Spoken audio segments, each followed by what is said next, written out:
Hindi na ako nagkaroon ng matinong recovery after nung hala-hala ride natin, yung kinuwawa ako. Ito na yung sumunod na ride. Ano naman naging recovery yan? Almost 1,000 din yung elevation. Pero isa to sa mga favorite ko na ruta. Pagka gusto mong medyo pahirapan yung sarili mo, gusto mong umahon ng Wantosawa, ito gawin nyo. Almost 1,000 meters po yung elevation nito. Kinagandahan pa nun, ang ganda ng mga ahon, payapa, at medyo makakalayo ka din. O diba, sa 70 plus kilometers, may 1,000 meters elevation ka na. San ka pa hahanap nun, diba? Siyempre marami. Nagsasuggest lang naman ako dito.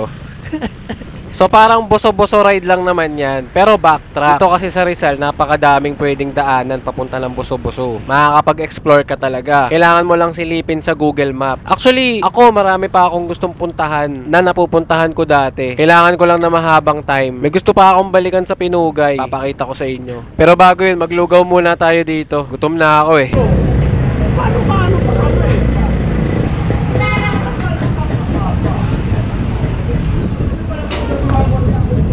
Sumibat na agad tayo after natin kumain ng lugaw. So ito pala yung kakaliwaan papasok ng Lagundi. Ito yung karatula niya.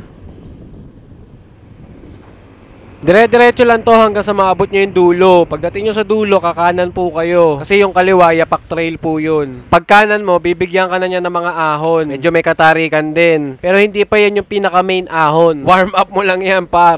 Mapapalaban ka talaga. Kaya solid tong ruta na to para sa akin. Hindi ako basta-basta pumupunta dito. Lalo na kapag wala akong sipa. So ito na yung first main climb natin. May katarikan din to, guys. Mag-ingat lang kayo sa mga bato. Ganito pala dito kapag maulan. Medyo makalat lang. Sa Lusong, delikado to kasi andulas din nung kalsada. Sa sobrang walang dumadaan gaano, naglulumot siya. Napakapayapa umahon dito. Wala kang kalaban, wala ganong sasakyan, hindi ka maghahabol ng oras. I-enjoyin mo lang talaga yung pagpapahirap sa sarili mo. Tang-inang kunat na itong ahon na to.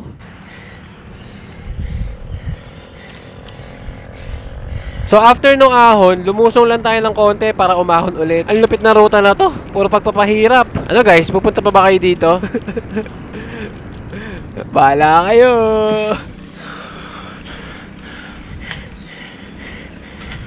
So ito na yung dulong ahon papunta dun sa arko ng Baliksaka. Puro aso lang dito pero hindi naman sila nangahabol, guys. Ilag pa sila sa tao. So same lang din dun sa una. Wala ganong dumadaan sa sakyan, puro mga lokal lang. Yung gradient niya halos same lang din. Kaya sure na mag-e-enjoy kayo dito.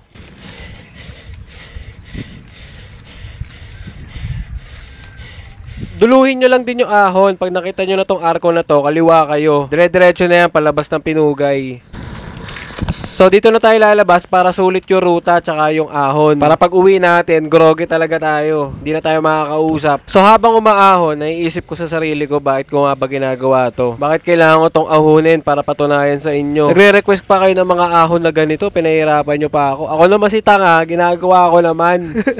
De, joke lang, masaya ako kapag masaya kayo. Kahit nahihirapan ako, basta masaya kayo, masaya na rin ako. Isa talaga to sa hilig ko, umahon ng umahon. Ang sarap kaya magbike sa ahon. Pag puro patag kasi nakakaumay. Parang yung Baguio namin dati, walang yun. Parang 230 kilometers patag lang. Sa Quezon na kami umahon. Lintik na yan, napakahirap. So after ng ahon, pumunta lang tayo ng Palo Alto para magpapitik sa tropa kay Tara Ride. Ayan, shoutout Tara Ride, maraming salamat sa pitik mo. Para dun sa mga gusto makita yung buong ruta na to, pwede nyo po ako i-follow sa Strava. Tito Wo. Tawag po sa ruta na to ay Pinugay Loop. Yung reverse loop na ito, nagawa ko na din. Naka single speed pa tayo. So ayun lang guys, maraming salamat sa panonood tsaka sa support nyo. Mag-ingat kayo palagi ha. Mahal ko kayo. Sige na, bye bye.